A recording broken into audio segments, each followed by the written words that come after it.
Now free space as well to claim overall on the right side. No one's there. 1 second, and to the right we go again. Okay, and it's way past all the congestion on the top left too. That's gonna be so difficult. Benji's also kind of from the outside in looking. Actually, no, they're kind of cool at top 5, but if they do slip up in this game, once again, last week's score was 83 total points. They could be on the brink in game number 6. We'll see how things go so far, but right now everyone's gonna have to emigrate to this zone, leave their home behind.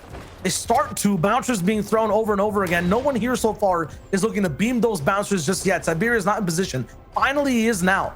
Could go for some shots, but you got to remember, snipers are still in play. If he overpeaks to go for some beams, it could spell disaster. You're talking about everyone trying to find that Fortnite dreams and chase that height victory royale. This is what they're doing right now, Shio.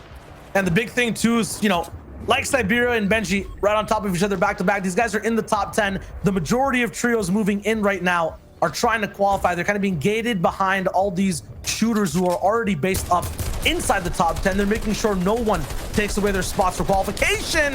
Nankos is right there up top. He gets beamed hard. Metal builds to relieve the pressure, but will it stop the pain?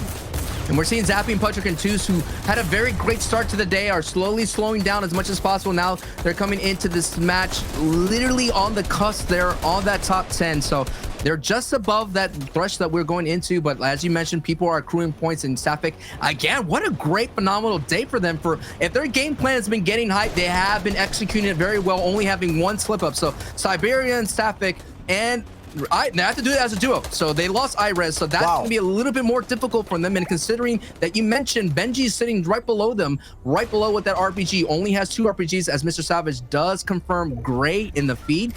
So as it goes back up, so this is going to be another huge advantage for Siberian Sapphic, understanding they could go right back up the builds, but at the same time, Shio, I'm concerned being down a man. Yeah, and while these guys have height on a mountain and have to do it with a duo, it's a tough kind of road. You have to look at the mountain that every other trio is trying to climb right now. Oh, I got getting into that top 10. They're up top. Savage down low has picked up another Elim. We know the 6th place of Icarus, Vortex, and Nightsick is frozen in time as well at 78 points. Opportunity for Savage to break into that top 10 and steal some spots with Taste and an eye drop. We'll see how that goes. Benji now still 2 rockets. He's been patient so far.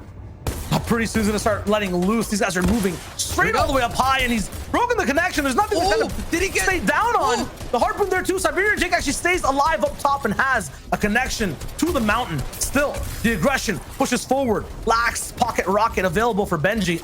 Hasn't found the time to reload yet. And they get all the way up. They have height, but if you so much to get up here, how long can they actually hold on? At the same time, that harpoon almost cost Siberia's life. He literally got harpoon back to build. Oh my goodness, right now the zone is absolutely vertical. Everyone has to move up this mountain. Siberia does find one pick on your bottom right. Benji is all the way up top, but there's actually bodies climbing over bodies right now. There's different trios sharing boxes, Sancho. This is really messy. Yeah, and Siberia right now is gonna have to, down goes Siberia, but looking at the top right, when going to get a closer look, it is Benji, Matzo, Amplify, who've been doing some very great rotations. Dead side, now they're holding on, throwing a big-time RPG, knocking down the shield, but can that RPG ultimately cost Benji a lot of position? Now Benji's gonna have to pay the price of that RPG. He's gonna go through some builds. Vel gets hit in the back, a couple of tags, gets knocked by that. Actually, Benji didn't get that knock. It was actually Trader 7 that gets credited that. And Vettel gets the knock on Trader, and that was actually Benji that does confirm and get that. So Benji now reunited with this trio of Matzo and Amplify, and now they're going to send down the beams. Nakos goes down. Floki, no doubt, is about to go down the storm. Zappy has an opportunity to hold on, but Matzo and Amplify are now going into the ultimate aggression as Benji is now getting out in front. And you mentioned the vertical zone is taking so much out of everybody in the lobby, but they got to be careful. These guys are high up, but they do have bouncers that things can kind of sketch. One rocket in the RPG. There's only about 2 trios left. It's a 3v2 situation, and the moments is just a matter of moments here before the second victory royale that's about to happen. And Link is holding on as much as possible. Stormy right now is down to it, and this is gonna be huge. At least, I don't know, I mean, make something happen, maybe make someone think about it, but no, it's all going to be wrapped up with a nice bow for Benji, Matzo, Amplify. There is no question here, Shio. There's going to be a GG very shortly. There it is, GG. One more re, because we still have one match to go, but that's 7 elims and a master through consistency, they most likely in. But I know they want to, you know, these Italians want to be able to say they got in through their own play. But literally, the Frenchmen who are sitting on top are pressing them out, and this is what it's going to happen right here. No points will be awarded to Shay in this trio, because I don't think any tags happen. And look, Shay pops a flopper, and he's looking good. And the Heatsy, Seals, and Snag are now, like you mentioned, frozen in time, frozen forever on this leaderboard on this day. And that's it.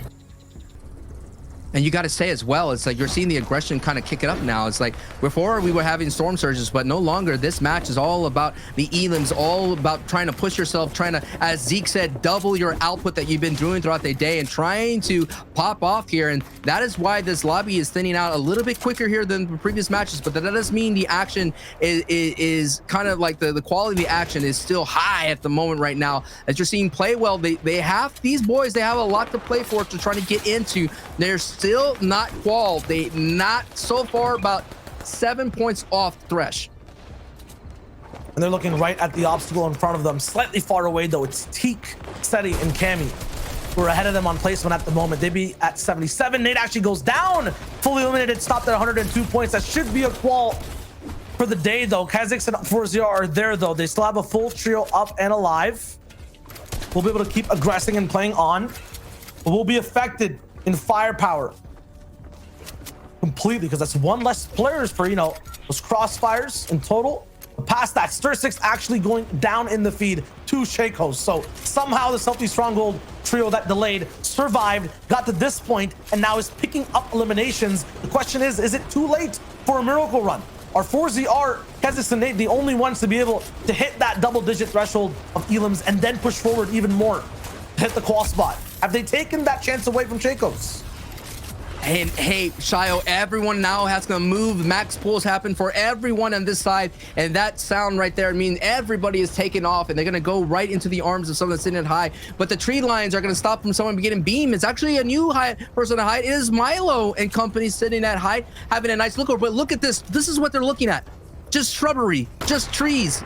This forest is just stopping them from capitalizing and getting some valuable beams, as they're not getting anything. So and that moment is going to give everybody down below, like the 4ZRs, the Kha'Zix, to go ahead and push forward easily and freely without worrying about anybody sitting on beams. But now the chaos is happening as there's so much congestion, and this is where the traffic jam is. You see Cammy, Teak, and Seti trying to work together, looking for the first elim here in match 6. No connections happen, and they're at the protective backside here, sending them through as much as possible. All connections are through there. I think they got some harpoon out of that.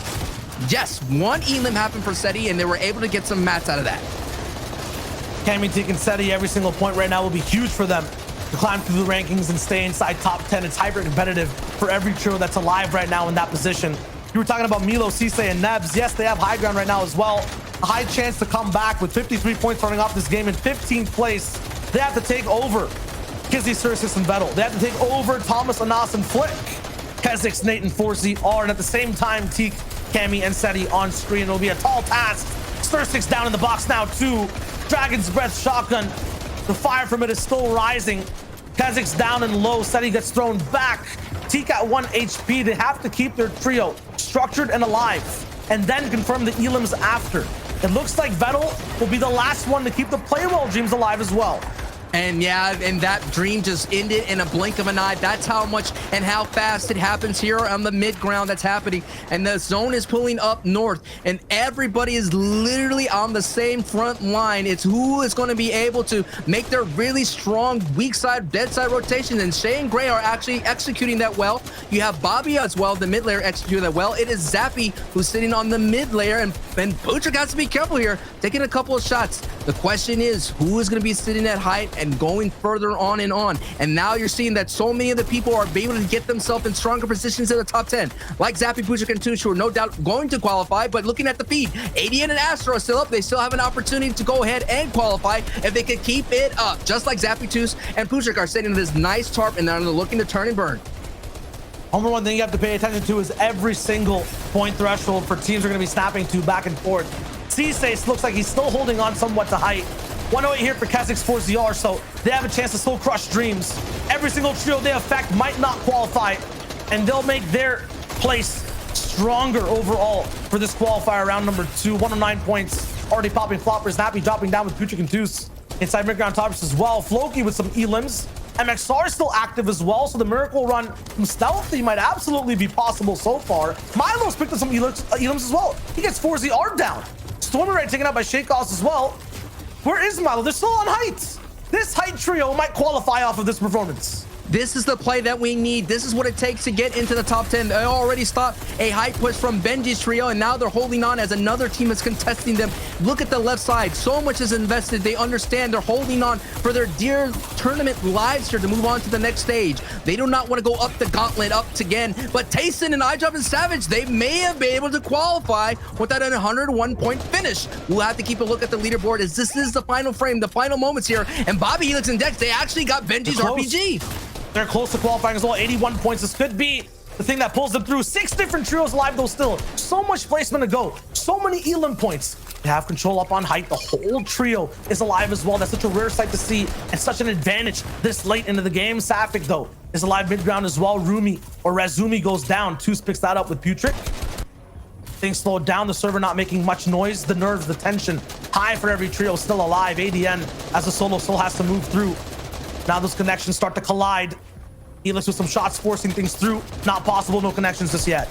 And ADN is literally holding on for his team. Every placement point is mattering for ADN. Can ADN survive the beams so coming up from high? Because ADN is trying to secure that top 10. He's a new trio as well, just like Benji. It's so important to get that top 10 because consistency points are going to be so difficult for ADN, Hardfind, and Astro as Bobby, Helix, and Dex. They're on the cusp, but they need to get some elims here or that victory out. It's all or nothing for them, Shyo. Absolutely. Right now, 83. They need to pick up some more eliminations. ADN finally going down. Not sure if that performance is enough to stay in the top 10. He'll gain possibility with a medkit with Bobby as well, but he doesn't have the HP himself to use it, so he'll make sure he's up enough and alive for the last portion of this game. It's a top 3. Dexy in the mix with Bobby and Helix up on height. Snappy, Putrick, and Toos all the way down on low with Teak and Cammy in between. They're also battling for that top 10. They might have to push Helix, Bobby, and Dexy out of the way to stay in there. The relationships that all these 3 trios share absolutely connected, and these RPGs are also pushing forward too. Helix now all the way on height. Bobby reloading the RPG. A big clash though down below. Toos goes down. Putrick also removed from the equation.